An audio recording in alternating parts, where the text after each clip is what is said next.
So when it all comes down to The Lord of the Rings, everybody has a understanding of how much of a massive undertaking creating this epic trilogy actually was. So while working on the three movies for Lord of the Rings trilogy, we're going to be talking about WETA Workshop today, who employed over 48,000 different props for the movie. This included 18,000 pairs of hobbit feet just for the four hobbits alone, and over 19,000 costumes created by just 40 seamstresses. And there was also thousands of prop swords and weapons and different armors on set.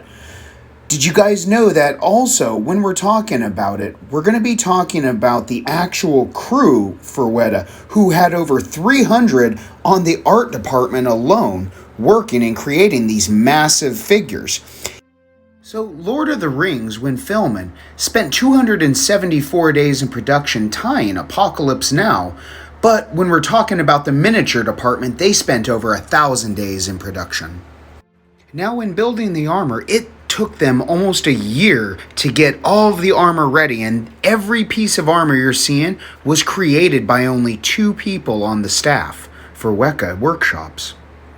So much so that in a previous video I talked about the 2 armorers losing their fingerprints from dedication on creating their armory.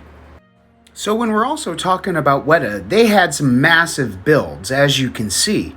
But when we're talking about the sheer scale of Middle-earth with the forest and the swamps and everything else, they created what we call bigatures.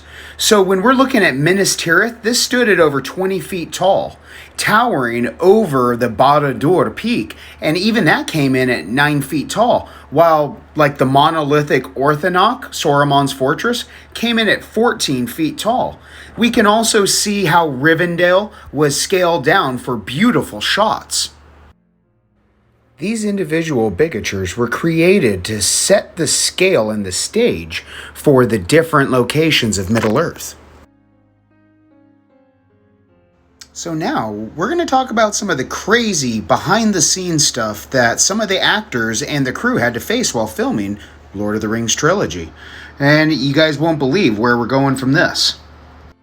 So the filming was a constant up and down, with the crew having to deal with a ton of things from reshoots and rewrites to weather inclements. So one of the things I thought was interesting, that while filming Lord of the Rings, they created over 40 variations of the One Ring. And this was for different filming perspectives, from far away shots and the up close shots where they have it. It's coming in at the size of a mixing bowl and almost 12 pounds. They had some amazing ones. My favorite one is the original light up one with the inscription on it. And if you don't know, the inscription says, "Be good, be rad, be 90s."